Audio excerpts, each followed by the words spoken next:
байцгаана. Та бүхэнд энэ өдрийн мэнд хүргье. Сүүлийн үед ураантай холбоотой одоо мал амтны эрүүл мэндэд сөргөөр нөлөөлж байгаа гэсэн тийм мэдээлэл цахим орчин нийлээ явж одоо иргэдийн дунд бол одоо юу яаж байна? Буруу сөрөг одоо мэдээллүүд нэлээ явж нийгэмд нэлээ талцал үүсгэж байна. Энэтэй холбогдуулаад энэ асуудлыг газар дээр нь шалгаж үзэх ажлын хэсгийг засгийн газрын хэрэглэх газрын тэргүүн дэд даргын тушаалаар байгуулагдаад тухайн ажлын хэсгийг засгийн газрын хэрэглэх газраас ахалж авсан. Тухайн ажлын хэсгийн бүрэлдэхүүнд аж үйлдвэрийн эзэмшүүлгийн яам, байгаль орчин уур амьсгалын яам, усны газар, мал эмнэлгийн ерхий газар, нийгмийн эрүүл мэндийн үндэсний төв, цагдаагийн ерхий газар, цөмийн энергийн комисс, экологийн цагдаагийн алба, цацрагийн хяналтын лаборатори, Муу атом гэсэн компани ажлын хэсгийн бүрэлдэхүүнтэйгээр 25 оны 3 сарын 25-ны өдөр тухайн бүс нутагт ажиллаад ирлээ. Тухайн бүс нутгаас бол одоо Улаанбаатар суманд ажиллаад тухайн малын өвчлөлийн одоо ургийн гажигтай гэсэн гарсан байгаа одоо айлуудаар орж холбогдох одоо малаас дээж авлаа. Уснаас дээж авсан, бэлчээрээс дээж авсан, хөрснөөс дээж авлаа. Ингээд лабораторийн шинжилгээнүүдийг хийгээд одоо цаг үеийн асуудлаа ингээд мэдээлэл хийж байна. Одоо тэгээд энд асуудлаар одоо мэдээллүүдийг одоо мал эмнэлгийн ерөнхий газраас болдот руу мэдээлэл өгөх. За ажлын хэсэгт эсвэл сонсохгүй юм.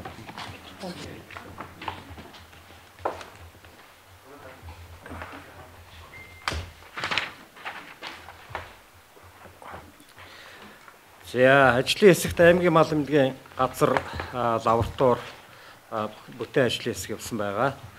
Тэгээд үндсэндээ бол Норсүрэн Улаанбаатар сумын малчин Норсүрэнгийн дутуу төрсөн ихэр хээл за мөн Батбаатар гэдэг малчны ургийн гажигтай төлсөн хураг хоёроос дээжийг авч шинжилсэн. За шинжилгээг гол нь юунд хийдгүүхээр эд эрхтэнд цацрагийн болон хүнд металлын үлдэгдлүүдийг үздэг. За энэ дээр бол элэг бөөр хоёр дээр шинжилгээ хийдэг. За энд өнөөдрийн байдлаар шинжилгээгээр цацраг идэвхт байдс бол аль алинд нь илрээгүй. Хоёрт элэг бөөрөнд хийсэн шинжилгээнд дээр хүнд металлын ямар нэгэн илэрц хэвийн хэмжээнээс давсан илэрц огт илрээгүй.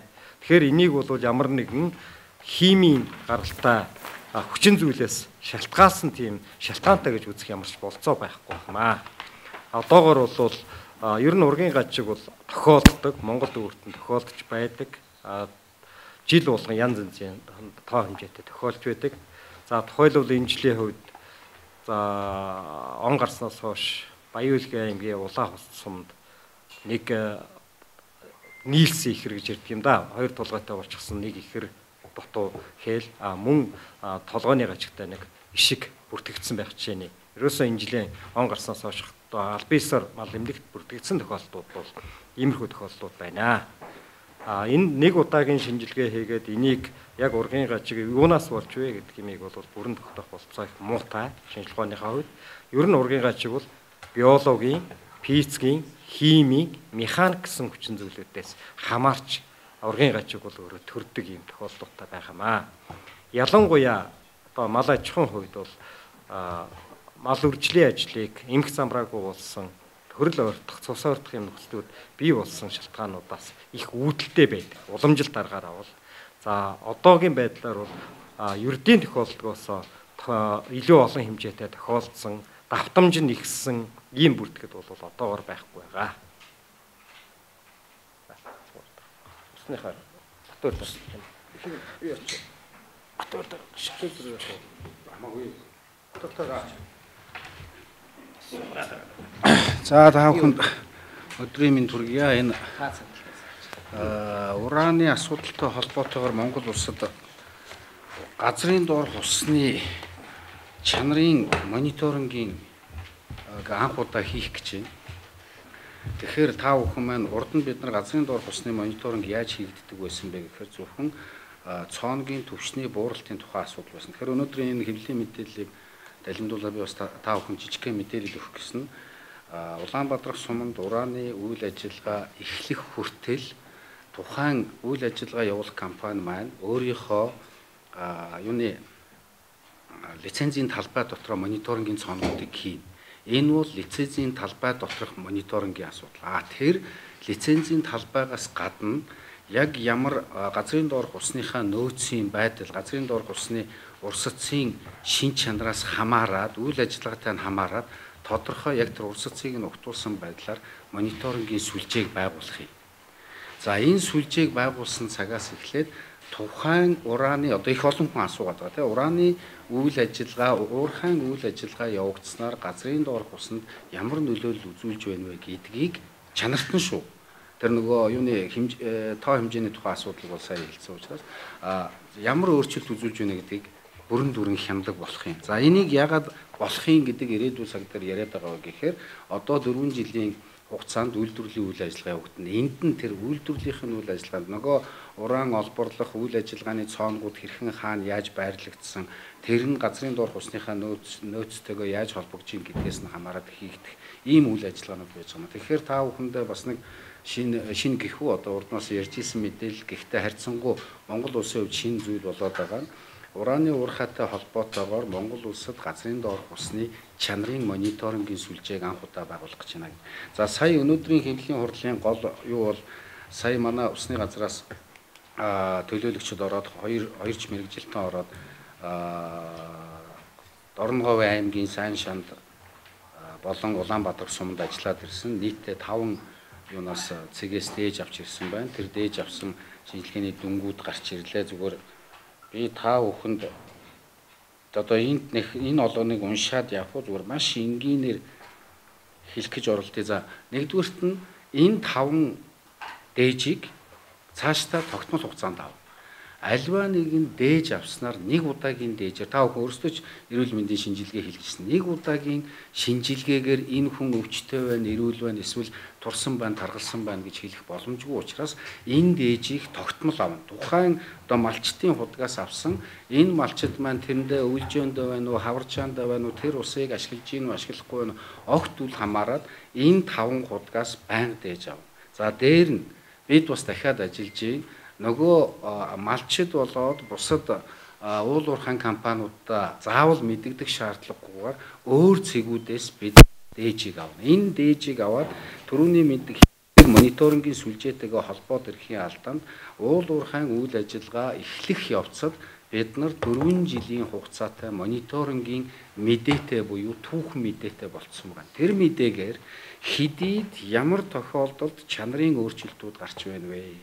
Ороо орсны дараа хэрхэн гарч ийн 3 сар 6 сар үер болвол ямар өөрчлөлт орж ийн гам болвол ямар өөрчлөлт болж ийн гэдгийг хийх юм. Тэгэхээр одоогийн энэ удаагийн ажлын хэсэгтээ хамт явсан манай усны газрын мэрэгчлэтнүүдийн авчирсан юугаар та бүхэн саяын миний хэлсэн шалтгаанаар ямар айлын гаднаас мэдээж айлууд нь мэдж байгаа ямар айлын гаднаас яг тийм координат гэдгийг хэлэхгүй байна. Ерөнхийдөө бол энэ удаагийн авсан дээжүүд маань уурхайгаас нэлээд жоохон хол байдалтай малчтын ашигладаг ийм худгууд байж байгаа. Эндээс авсан яг одоо унд ах удаа ашиглаж энд авсан дээжүүдээр бол ерөнхийдөө ундны усны стандартаа бид нар харьцуулж үздэг. Та бүхэн маань нэг зүйлийг бас хэлээрэй. Жишээлбэл туулгол бохирдсон уугүй юу гэдэг дээр хэрвээ ундны усны стандартаа харьцуулж үзэх юм бол маш хүнд бохирдолтой байна. Гадаргын усны стандарт буюу байгалийн усны стандартаар харьцуулах юм бол бохирдлын хэмжээ зайсангийн орчим, зайсан гүрнээс дээшээ гайгүй юуны орчимд маш бохирдолтой болсон. Тэгэхээр усны стандарт буюу усны чанарын тухай асуудлыг ярихад яаж стандарттай харьцуулсан бэ гэдэг хамгийн чухал юм шүү. Энэ удаадаа бид нар мэдээж өөрийнхөө авсан дээжийг бүх стандартуудтай харьцуулж үзнэ. Энэ удаа та бүхэнд одоо хэлж байгаа зүйл нь бол ундны усны стандарттай харьцуулсан. Харамсалтай нь ундны усны стандарттай манай говьд байж байгаа уснууд тэр болгон нийцдэг. За би эндээс зөвхөн нөгөө бүх хүмүүсийн мэддэг хатуулгын хувьд бол нэлээд хатуулагтай, нэлээд шүлтлэг ийм уснууд байсан. Энэ уснууд бол мэдээж хүний бие махбодод, амьтны бие махбодод хортой гэж хэлэхэд бол хэцүү. Хортой биш. Гэхдээ байнгуул нөгөө одоо бие болтын нутгийн үнтэй нөгөө засагт хааны хөх арчуул гэдэг шиг тийм асуудал болно гэсэн хатуулга ус байна гэдэг дүнс. Түүнээс биш бусад юутайгаа харьцуулаад үзэх юм бол усны дээжүүдтэй харьцуулаад үзэх юм бол хүн малын эрүүл мэнд амь насанд аюул учруулахаар ийм зүйл илрээгүй энэ удаагийн дээжийн лабораторийн дүнгээр. Цаашдаа та бүхэнд хэлье байнгын мэдээллийн одоогийн бидний санхүүгийн боломж байдлаар бол улирал тутамд юу хийхээр байгаа шинжилгээ хийх байгаа. Гэхдээ энэний давтамжийг нь ойртуулж сар болгохоор ажиллаж байна. Засгийн газрын хэрэглэх газраас ахуулаад бусад газруудаа бид нар бас ийм хүсэлтүүдийг тавьж энэ дээжийг байнга авах болно. Энэний ард та бүхэнд юу гэж хэлэх вэ гэхээр одоо жишээлбэл Батбаяр гэдэг хүн эрүүлүү буюу гэдгийг 7 хоног болгонд авсан цусны шинжилгээгээр жилийн дараа маш нарийн хэлж чаддагтай адилхан бид нар энэ дээжээ тогтмол аваад ирэх юм бол байгалийн бус нөлөөллүүд ямар байна вэ гэдгийг бүрэн дүр хэлэх боломжтой. Зүгээр Монгол улсад авч байгаа дээжүүдээс ихэнх хөдөө орон нутагт авч байгаа за Улаанбаатар хотод авч байгаа Сэлб болоос авсан дээжүүдээс илэрдэг нэг зүйл сүүлийн үед гарч ирчээд байна. Энэ маш их санаа зовоож байгаа зүйл нөгөө та бүгдээрнгийн мэддэг гидсний савханцар нэм. Энэ юун дээр дээжүүдээс бас гидсний савханцар нэнгууд илэрсэн бага хэмжээгээр. Гэхдээ энийг бол тухайн худгийг тойрсон байж байгаа мал амьтны өтгөний бохирдлоос болсон гэдэг тооцоолыг бид нар хэлээд байна. Харамсалтай нь Улаанбаатар хотод Сэлб гол, Улаастай гол, Туул гол дээр үргэлж илэрч байгаа. Тэгэхээр бидний бас яаж харьцуулах вэ гэдэг бид энэ дээжийг аваад харьцуултуудыг хийхдээ хамгийн сүүлийн үеийн Улаанбаатар хотын бусад хотуудын харьцуултыг хийж байна. За ингээд нэгдгээд дүгнэлт хэлэх юм бол одоо ажлын хэсэгт орж явсан манай усны газрын мэргэжилтнүүдийн авсан дээж 5 дээж сайн шандаас бас 3 дээж байгаа. Нийт 8 дээжийн дүнгээс аваад үзэх юм бол хүн амьтны эрүүл мэндэд аюул учруулах хэмжээний ийм бодис илэрсэнгүү. Гэхдээ дахин давтаад хэлье нэг удаагийн дээжээр авснараа бүх хэмжээнд там байна эсвэл бүх юм болохоо байсан байна гэж хэлэх ямар ч үндэсгүй. Хамгийн гол юм бол байгаль орчны хяналтын хамгийн чухал юм бол байгаль орчны өөрчлөлтийн тенденцийг л харж явах хэрэгтэй. Тийм учраас энэ тенденцийг хянах юм. Яг үйлдвэр эхлэх үед та бүхэнд хэлснээр газрын доорх усны мониторингийн сүлжээтэй болно. Тэрний онцлог нь оюу толгой дээр бид нар мониторингийн сүлжээтэй байдаг. Гэхдээ тэр нь чанарын биш зөвхөн усны төвшний бууралт төсөлтийн тухай асуудал байдаг бол энэ Улаанбаатар суманд бидний байгуулах мониторингийн сүлжээ бол чанарын өөрчлөлттэй байх. Өнөөдөр бид нар одоо ойрын 1 жилийн хугацаанд 8 орчим дээж за дээр нь түрүү хэлснээр 8 маань 10 15 болох юм уу? Ийм дээжийн тухай асуудал ярьж байгаа бол яг үйлдвэрлэл эхэлсэн үед энэ дээжийн мэн тоо магадгүй дээж авч байгаа цэгийн мэн тоо магадгүй 100 200 руу хүрнэ. Тэр үед нөгөө саяхан хэлсэн түүхчилсэн бүр графикаар үзүүлэх учраас тэн дээр та бүхэн маань харж болно. Та бүгдийн ард иргэдийн бас хэвлэл мэдээллийн байгууллагын дэмжлэг хүсэж байгаа нь тэр үед бүгдээрээ байнгын хяналттай нээлттэй ажиллая л гэж бодож байна. Тийм учраас ганцхан Улаанбаатарх гэлтгүүгээр бүх уул уурхайн компаниуд тавьж байгаа шаардлага мониторингийн газрын доорх ус ашиглаж байгаа тохиолдолд газрын доорх усны мониторингийн сүлжээгээ одоо өргөжүүлж чанарын өөрчлөлттэй болгоно. Чанарын гэхээр хүмүүс гайхаад байдаг. Зүгээр очиод нэг удаагийн ус аваад ирэх юм шиг бодоод байдаг. Нэгдүгээр тэнд хоног төхөөрөмжүүд суйрлах ёстой. Тэгээд хэрвээ 100 цоногтой болчихвол 100 цоногийг нэг хүн тойрч явах ямар ч боломжгүй учраас байнгын үйл ажиллагаатай болох ёстой гэсэн ийм юм тавьж байгаа шүү. Тэгээд ураны асуудал дээр гэрээнийх нь ажлын хэсэгт нь орж ажиллахдаа тавьсан хамгийн гол шаардлага хүсэлт ард түмнийхээ өмнөөс тавьсан шаардлага хүсэлт бол энэ чанарын газрын доорх усны мониторингийн чанарын мониторинг хийх асуудал байсан учраас энэ асуудал дээр хатуу зогсон цаашдаа байнга шалгана хэрвээ ямар нэгэн байдлаар стандарт хэмжээнээс давсан өөрчлөлтүүд гарч ирэх юм бол тэр дор нь байгууллагадаа хилээд тэр дор нь орон нутагтаа хилээд бусад төрийн байгууллагуудаа хилээд шаардлагатай арга хэмжээнүүдийг авах болно. За баярлалаа. Дараагийнх. За.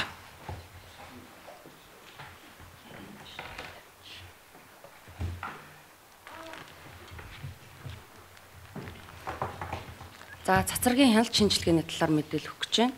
За Ажуултар эрдэс соёлын яамны салбарын хяналтын газрын улсын ахлах байцаагч Цэрэнжим гэж хүн байна. За ажлын хэсэгт цөмийн энергийн салбар чиглэлийг төлөөлөөд Ажуултар эрдэс соёлын яамнаас миний бие За Цөмийн энергийн комиссийн ажлын албаны Цөмийн аюулгүй байдлын бодлогын газрын мэрэгжилтэн, за стандарт хэмжил зүйн газрын цацрагийн хяналтын лабораторийн шинжээч нарын бүрэлдэхүүнтэйгээр за хүн малын эрүүл мэнд хүрээлэн байгаа орчин цацрагийн сөрөг нөлөө үзүүлж байгаа эсхийг тодруулах зорилгоор Сайншанд Улаанбаатар сумдын за нэр бүхий малчин иргэдийн хаваржаа, за ойр орчмын хүн малын ундаалдаг гар худаг, за малын хашаа, за бэлчээр зэрэг нийт 13 цэгт гам цацрагийн тунгийн чадлын хэмжилт хийж, за тус цэгүүдээс байгалийн болон зохиомл цацраг идэвхт стоп тодорхойлохоор хөрсний 14 дээж, ундны усны 7 дээж, за судалгааны зорилгоор усны бас 7 дээж тус авсан байгаа. За ингээд улсын ахлах байцаагчийн дүгнэлт гарсан байж байгаа. За улсын ахлах байцаагчийн дүгнэлт дээр тус бүс нутгийн одоо хүн малын ундаалдаг, гүний худаг, за малын хашаа, бэлчээрийг одоо бэлчээр дээр газар дээр нь хийсэн гам цацрагийн тунгийн чадлын хэмжилтийн дүн бол байгалийн дэвсгэр төвшин болох 0.20 микросиверт цаг буюу үүнээс хэмжээ хэтрээгүй байгаа буюу 0.3-аас 0.13 микросиверт цаг гэсэн үзүүлэлттэй байгаа. За мөн стандарт хэмжил зүйн газрын хүнсний аюулгүй байдлын үндэсний лавлгаа лабораторийн цацрагийн хяналтын лабораторид хүргүүлсэн хөрс болон усны дээжүүдийн шинжилгээний дүн цацрагийн аюулгүй нормд заасан цацрагийн хяналтын төвшөнд болон за МНС 900 2018 гэсэн ундны усны цацрагийн аюулгүй үзүүлэлтээс хэтрээгүй үзүүлэлттэй гарсан байна. За цацрагийн хяналт шинжилгээний талаар өгөх мэдээлэл ингээд болж байна.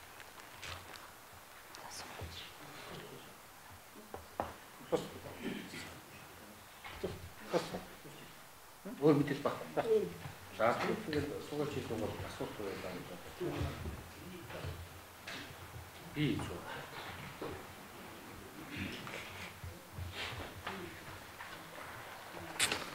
Ашигч шахаад өгч.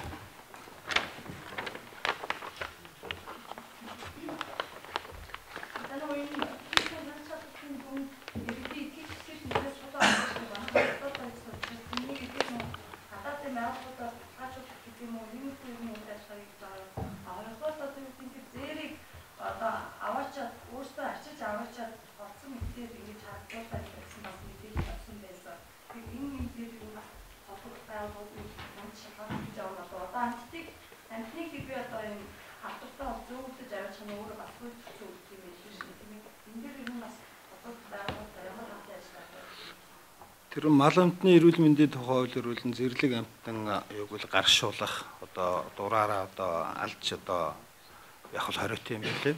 Тэгээд тэрийг бол холбогдох одоо экологийн цагдаагийн газар дээр бол хяналт шалгалт хийгээ явах хаа гэж бодож байгаа. Ерөнхийдөө тухайн орон нутгийн экологийн цагдаагийн хэлтс бол энэ талаар шалгалт явуулж байгаа гэж ойлгож байгаа. Тэр бол хориотой зүйл юм билээ. Ягаад гэвэл нөгөө мал амтнаас хүнд халддаг тийм халдвар одоо байх юм бол тэр бол одоо ямар ч зэрлэг амт юм чи ямар ч өвчтөй байж болно шүү дээ. Тэр бол хориотой асуудал. Тийм учраас тэр бол болон юу хууль зөрчсөн асуудал юм билээ. Тэр одоо энэ шинжилгээгээр одоо юу яахгүй байна, итгэхгүй байна, ард иргэд одоо юу яаж ин гэдэг чинь итгэл муутай байна гэдэг чинь тэн дээр бол одоо мал амтны дарга манайх бол олон улсын админ нэрийн агентлагтай ягаад хамдаад одоо ямар одоо лабораториор шинжилүүлэх вэ? Тэрийг бол одоо хүсэлтэд гаргачихсан байгаа. Монгол улсын зүгээс тэр талаар бол одоо хэн болдотор дарга дэлгэр барьж байгаа. Тэгээ эндээс хариулж болно шүү дээ. Тий, яг нь ер нь мал эмнэлгийн байгууллагын он шинжилгээний дүнг олон улсад хүлээн зөвшөөрөгддөг олон улсын лавлгаа лабораториуд байдаг. За энэ өвчнөд холбоотой асуудал дээр бол өвчнөөхөө чиглэлээр тухайн улс орнуудад байдаг тараан байгуулсан байдаг лабораториуд байдаг. Зүгээр цацрагийн талаар бол бид нар өнгөрсөн жилээс олон улсын цөмийн энергийн агентлагт албан ёсоор хандсан. Ер нь ийм аргатай асуудлыг нэг дэш нь шийдэхэд зориулагдсан лавлгаа лабораторийг албан ёсоор бид нар санд болгоочээ. Уул уурхайтай холбоотой ер нь бас нэг байгаа нөхцөл ямар байгаа энийг олон улсаар баталгаажуулъя гэсэн ийм хүсэлт тавьсан. Энийний дагуу бол олон улсын цөмийн энергийн агентлагаас Монгол улсынхаа цөмийн энергийн комиссароо дамжуулаад манайд хандаач. Бид нар туслахад бэлэн байна. Та нарын асуудлыг бол одоо би шийдвэрлэе гэх. Тэгээд сая ойрмхон шиг цөмийн энергийн комиссар дамжаад албан ёсоор хандсан байгаа. Саяны сүүлийн авсан мэдээгээр үл ойрмхон манайд нэг хариу ирэх юм байна лээ. Тэрний дараа бол бид нар энэ дээжүүд байж байгаа учраас энэ дээжүүдийг илгээнэ. аль биесээр баталгаажуулна. Яг тэгэхээр тэр одоо тэр лабораториос цааш дахиад лаборатори байхгүй л гэж байна гэсэн үг. Тийм учраас энэ маргааныг таслах үүднээс бид нар энийг бол баталгаатайгаар шинжилгээг илгээж явах болно. Дээр нь саяны хөрөнгө оруулалтын гэрээн дээр бас нэг тусгасан асуулт байгаа. Тэр нь юу гэхээр үйлдвэрлэлийн үйл ажиллагаа эхлэхээс өмнө тухайн бүс нутгийн мал амьтны эрүүл мэндийн нөлөөлийн үнэлгээг нь заавал хийлгэнэ. Эрүүл мэндийн төвшин ямар байгааг тогтоолгоно гэсэн юм заалт орсон. Энийхэн дагуу мөн ялгаа байхгүй бид нар яг тэр нөлөөлийн үнэлгээ хийх явцад нь бид нар бол дээжиг тэр олон улсаар баталгааж байна. Одоо яг ямар байх юм? Тэр айлууд юм аа яг ямар төвшөнтэй байгаа гэдгийг төвөрлөд баталгааж болно гэж байна.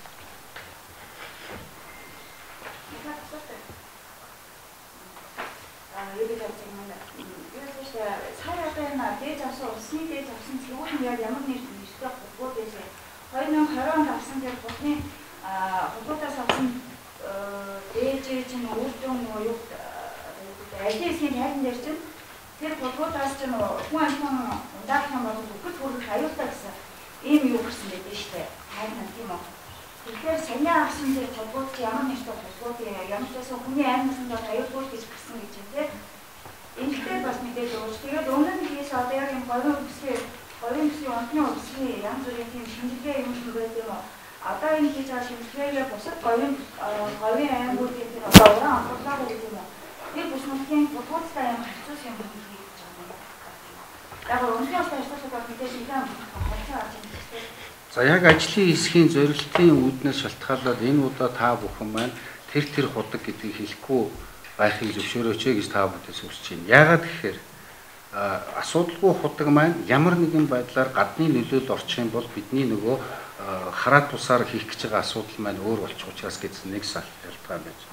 Хоёрдугаарт нь говийн бүсэд 43 суман дээр ундны сумын төвийн ундны ус нь бидний тавьсан байгаа стандартын шаардлага хангахгүй байгаа учраас энийг яаж хангадаг болох вэ? Ус цэвэршүүлэх, зөөлрүүлэх төхөөрөмжүүдийг яаж тавих вэ гэдэг энэ үйл ажиллагаа явагдаж байгаа. Ерөнхийдөө манай бие түрүүн зориуд хэлдэг нь Говьалтай аймагт жишээлбэл усны чанар хатуулгаас болоод маш аюултай байдалд байсан. Тийм учраас жишээлбэл засагтгааны хөх харчуул гэдэг нэр гарцсан байсан бол одоо завхан голын усыг буюу гэгэн нуурын усаар ууж тэнд асуудал шийдэгцээ. Тэгвэл манай Говьалтай шийдэгцээ асуудал нь говийн бүстэй бүрэн дүрэн шийдэгдээгүй байна гэсэн үг. Тийм учраас энэ үйл ажиллагаануудаа явдгаараа явна. Ерөнхийдөө усны газраас бид та бүхэнд мэдээлэл өгөхдөө чанарын мэдээллүүдээ сум сумаар нь өгөөд явна. Суман дээр бол бидний одоохондоо бидний авч чадж байгаа мэдээллүүд бол дандаа сумын төвийн хотгийн асуудлууд байгаа. Одоо энэ авсан дээж бол сумын төвийнх биш. Харин малчтын ууж байгаа хэрэгжилж байгаа юу байгаа. Тэгээд цаашдаа бид нар түрүүн та бүхэнд хэллээ шүү дээ. Авч байгаа дээжийнхаа тоог нэмэгдүүлнэ гэдэг үндсэн шалтгаан бол саяын дээр асуултын хариултыг зөвхөн энэ 5 хутгаас авсан мэдээллийн дүн дээр биш 50 60 70 80 бүр болдог бол 100-аад гэдэг үтнээс нь авах гэдэг. Тэгэхээр бид хоёр янзын байдлаар мониторинг хяналт тавина. Нэгдүгээр лицензийн талбайн гадна талд нь түрүүн хэлснээрээ газрын доорх усны урсгалыг дагуулж огтуулж барьсан мониторингийн зонгуудаараа тэнд хүн амьтан байгаа байхгүй огт бол хамаараа зөвхөн лицензийн талбайн гадна талд нөлөөлөл үзэж гинүү юу гэдгийг хянах зорилготой нэгдүгээр үе шат, хоёрдугаар үе шат нь тэр лицензийн талбайн эргэн тойронд нь хэдэн километрийн байдیں۔ Радиуст нь байж байгаа зүйлүүд дээр айлууд дээр юм уу эсвэл заавал айл биш худгууд дээр, цоонгууд дээр бид нар мониторингийн хяналт тавина л гэж ингэж ойлгоо. Нэмжлээд энэ ч Бадархан Энержи компаниг үйлдвэрлэлийн туршилт хийхээс өмнө 2021 онд Моатом компаниас наацлагаар шинжилх ухааны академи одоо бие даасан эрдэмтдийн баг ажилласан. Бас л одоо усны шинжилгээ, хөрсний шинжилгээ, агаарын шинжилгээ, мал амьтны сүү юунаас одоо хүнд элементийн судалгаануудаар ажиллаж байгаа. 23 онд бас хийж байгаа. 24 онд хийсэн байгаа. Тэгээ одоо энэ хөрөнгө оруулалтын гэрээ байгуулагдаад үйлдвэр үйл ажиллагаа явуулаад ихтэй зэрэг нь усны байгаль орчны асуудал бол нэлээд одоо чанга одоо хөрөнгө оруулалтын гэрээн дээр тусгагдсан байгаа. Байнгын мониторингтэй явна. Энэ тал дээр бол гэж мэдээлэл хэлэх. Тэгэхээр бид нар бол 2 оноос хойш яг энэ зөөгчүүд улаан уулын талбай дээр анх одоо өрөм тавьснаас эхлээд тухайн одоо усныхын шинжилгээнүүдийн хотуудын шинжилгээнүүд байгаа. Энэ хотгийн шинжилгээнүүд дээр бол одоо ингээд харьцуулж үзэх мониторинг хийгдэж байгаа. Цаашид одоо энэ дээр бол геоэкологийн судалгаа, байгаль орчны хүрээлэнгийн судалгаа, суур судалгаанууд дахиад хийгдэн. Тэгээд цаашаа явахдаа зэрэг одоо байгаль орчин дээр сөрөг нөлөө үзүүлж гэнэ эсвэл хаашаа үзүүлж байна гэдгийг бол тэр тогтоогоод одоо байнгын хяналттай явна л гэж ойлгож байгаа хэрэг. Ажлын хэмжээс тодруулах байна. Өмнө нь одоо юу гэсэн ажлын хэсэг ажиллаж байсан одоо мал эмнэлгийн бас нэг тодорхой албан тушаалтныг бас яг энэ шалгаар ингээд нөө ажиллаад одоо мэдээний төлөө одоо ажиллаж чиглүүлж байгаа энэ талыг гадсан сонсож чимэг хэмжээлүүд нэлээ хэмжээлүүд. Тэгээд дараа нь тэр 2020 оны судалгаа юу ажлын хэсгийн тайлан мэдээлэлээр энэ мал ерөөсөө ураа ямарч мэдээлгүй хорвоо мал гэж мэдээсэн байдаг. Яг таасан дээр бичсэн тайлан дээр болохоор энэ мал маш нутгаа гартай байна гэдэг ийм бичиг байгаад байгаа хгүй цаана хараад байна. Тэгэхээр энэ удаагийн ажлын хэсэг дээр ер нь яг малчтаас төлөвлөлт оруулж байгаа. Яг хинжээ одоо ингэ нөө өхрөөд байна гэсэн хүмүүсээс төлөвлөлт байгаа юу? Сая дөрвөн айлынхаар орсон шүү дээ. Дөрвөн айлынхаар орсон шүү дээ. Тэр ургийн гажигтай мал төлөвлөд байгаа гэсэн дөрвөн айлынхаар орсон. Дөрвөн айлынх нь бүгдээрийн хүмүүсийг байлгаж хагаад тэр нөгөө ургийн гажиг байгуул мал эмнэлэг авчихсан, дээжиндээ авчихсан байсан мал эмнэлгийн юг нь авсан.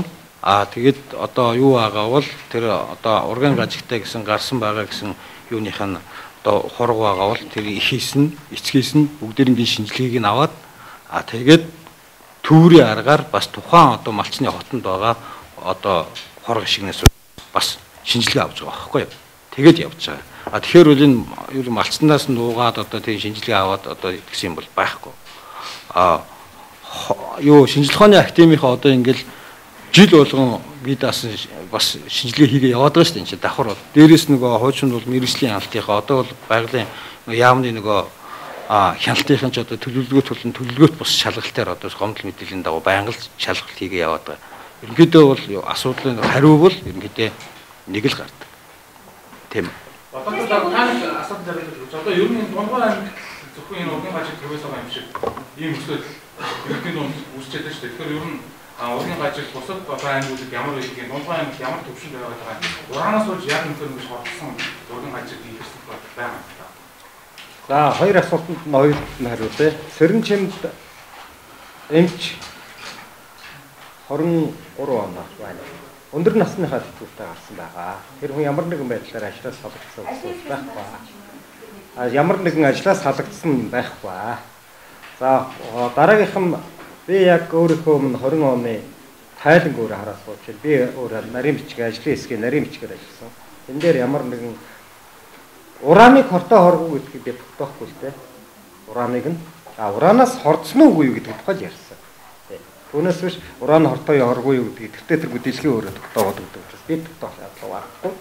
Үнэхээр тэрнээс хордсон шалтгаан бол илрээгүй л. Одоо ч гэсэн мөн ялгаахгүй.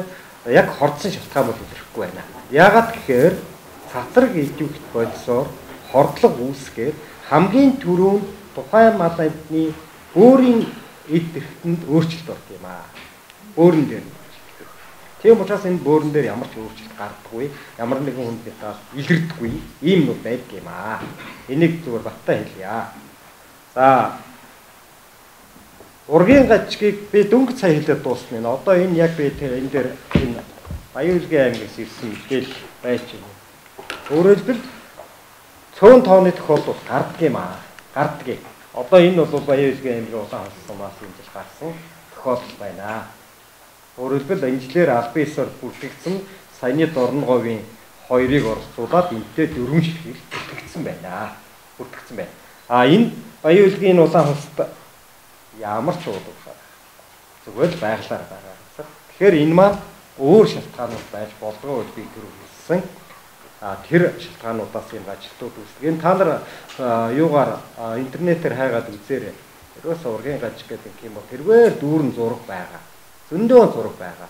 Тэр сошиал дээр явж яадаг зургууд чинь тэр дотор байж байгаа. Тэр дотор байдгийг.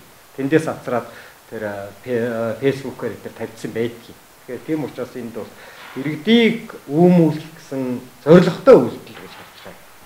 Зорилготой үйлдэл гэж харж байгаа. Бид нар мардайгаас орчмоос, дашвалбар сум орчмоос бид нар энэ дээр бас анзаараад байдаг. ганцхан тохиолдол байдаг. Гажигтай төлөвлөж ирсэн тохиолдол тэр Дорнтой аймгийн Дашвалбар сумын орчмоос. Тэгэхээр тэр чинь үнэхээр одоо хүнд металл юм байна. Хамаараад байна үгүй дээ. За мал эмнэлгийн дуудлага үйлчилгээнийхэн талаас нь сонирхуулаад хэлбэл говийн аймагуд харьцангуй 50 дуудлага багтай байдаг. Дорногоо ихэд энэ жилийн дуудлага гарсан дуудлагын энэ дээр захин дээр хараад байна. 13 дуудлага байна. Тэгвэл 250 дуудлага байгаа онгорсноос хойш. Арангаан аймаг 160 дуудлага байна. Дорнтой аймаг 140 дуудлага байна. Тэгэхэд дунд говь 40 дуудлагатай. Тийм ээ. Өмнө говь мөн тэр хэмжээний дуудлагатай. Харьцангуй бага дуудлага говийн төстэй.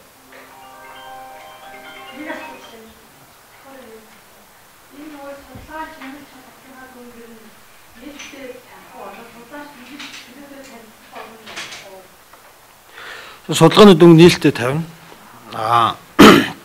Орон нутгийнх нь одоо саний хотноос нь шинжилгээ авсан иргэдрөө судалгааны дүн хөрвүүлнэ.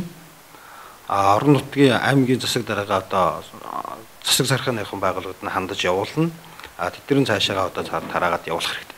Гэтэ одоо ингээд энэс цааш одоо ингэ хийсэн одоо судалгаа шинжилгээнүүдийг бол дандаа Мон атом компани вебсайтээр бол одоо бүгдийг ингэ ил байлгана. Тэгэхгүй болохоор ингээд нэг юм нуугаад одоо ингээд тэнд хордуулчаад одоо юм нуугаад байгаа юм шиг одоо тиймэрхүү асуудал үүсээд байгаа. Бүгдээр ингэ нийлт тавина. Нээлттэй байна энэ бол. Бүгдээр